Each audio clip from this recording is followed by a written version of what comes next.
பிசாசுக்கு எதிர்த்து நில்லுங்கள். சொல்லுங்க பார்க்கலாம். அப்பொழுது அவன் உங்களை விட்டு ஓடி போவான். பிசாசுக்கு எதிர்த்து நில்லுங்கள். அப்பொழுது அவன் உங்களை விட்டு ஓடி போவான். யாருக்கு எதிர்த்து நிக்கணும்? அப்பாவுக்கு அம்மாவுக்கு ஏத்து நிக்கணுமா? இல்ல. அண்ணனுக்கு ஏத்து நிக்கணுமா? இல்ல. அக்காவுக்கு ஏத்து நிக்கணுமா? இல்ல. யாருக்கு ஏத்து நிக்கணும்? ஆமா, நல்லா பாத்துங்க. வேற யாருக்காவது ஏத்து இல்லைங்கன்னா பிசாசு உங்க பக்கத்துல வந்து நின்றுக்குருவான். ஓகேவா? அப்பாவுக்கு சொன்னதுப்பா அப்படின்னீங்கன்னா அவன் ஓடி வந்து கட்டி அணைச்சிக்கிடுவான். அப்புறம் அவ்வளவுதான், நீங்க ஆமா அவன் பிள்ளையா மாறிடுவீங்க. ஓகேவா? ஆமா, யாருக்கு நம்ம மனுஷர்களுக்கு என்ன செய்யக்கூடாது? எதிர்த்து நிக்க கூடாது. நம்ம மனுஷனுக்கு எதிர்த்து நின்றனா பிசாசு நமக்கு ஓடி வந்துடுவான் பக்கத்துல. அதனால பிசாசு ஓடி தூரமா ஓடி போகணும்னா அப்பா சொன்ன உடனே நீங்க ஓடி கடைக்கு போகணும். ஓடுவீங்களா? எத்தனை பேர் போறீங்க? அப்பா கடைக்கு போக சொன்னா எத்தனை பேர் ஓடுவீங்க? இல்ல பக்கத்து வீட்டுல நின்றுட்டு ஓரமா நின்று திரும்ப வந்துடுவீங்களா?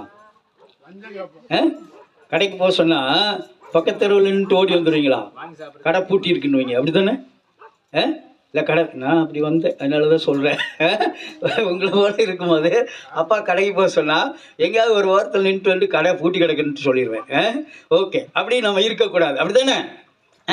சொன்ன உடனே என்ன செய்யணும்?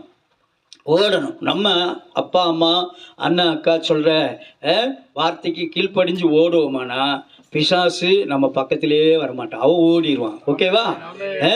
அப்போ நீங்கள் நல்லா படிக்கலாம், நல்லா எழுதலாம், நீங்கள் ஃபஸ்ட்டு கிளாஸில் என்ன செய்யலாம்? பாஸ் பண்ணலாம். இப்போ நீங்கள் படிக்கிறீங்க, பிள்ளைங்க உங்களுக்கு நல்ல ஞானத்தை ஏசப்பா கொடுக்கணுமா? நல்ல அறிவை ஏசப்பா கொடுக்கணுமா? நல்ல புத்தியை உங்களுக்கு கொடுக்கணுமா? இன்னைக்கு நாங்கள் பாருங்கள் நல்ல ட்ரெஸ் போட்டு உங்களுக்கெல்லாம் பாட்டு சொல்லி கொடுக்குறோம், நல்லா இருக்கிறோம். இது போல் நீங்கள் இருக்கணும். அதுதான் அதுக்கு தான் இவ்வளவு தூரம் நாங்கள் என்ன செய்யணும்? பிரயாசப்படுறோம். அதனால் நம்ம யாருக்கு ஏற்று நிற்கணும்? ஆமாம், யாருக்கு கீழ்ப்படியணும்? பிள்ளைகளே சொல்லுங்க பார்க்கலாம். உங்கள் பெற்றோருக்கு கர்த்தருக்குள் கீழ்ப்படியுங்கள், இது நியாயம். எது நியாயம்? எது நியாயம்? இது நியாயம் இல்ல. கர்த்தருக்குள் கீழ்ப்படி. பிள்ளைங்க யாருக்கு போய் கீழ்ப்படியணும்? கர்த்தருக்குள் பெற்றோருக்கு கீழ்ப்படியணும். யாருக்குள்ள? கர்த்தருக்குள்ள கீழ்ப்படிஞ்சீங்கன்னா, கர்த்தர் உங்களுக்குள்ள இருந்தாருன்னா நீங்க பெற்றோருக்கு கீழ்ப்படிவீங்க. பிசாசு இருந்தாருன்னா கீழ்ப்படிய மாட்டீங்க, அப்படிதானே? நம்ம இன்னைக்கு பாட்டு அதான் பார்த்தோம், செய்தி அதான் பார்த்தோம்.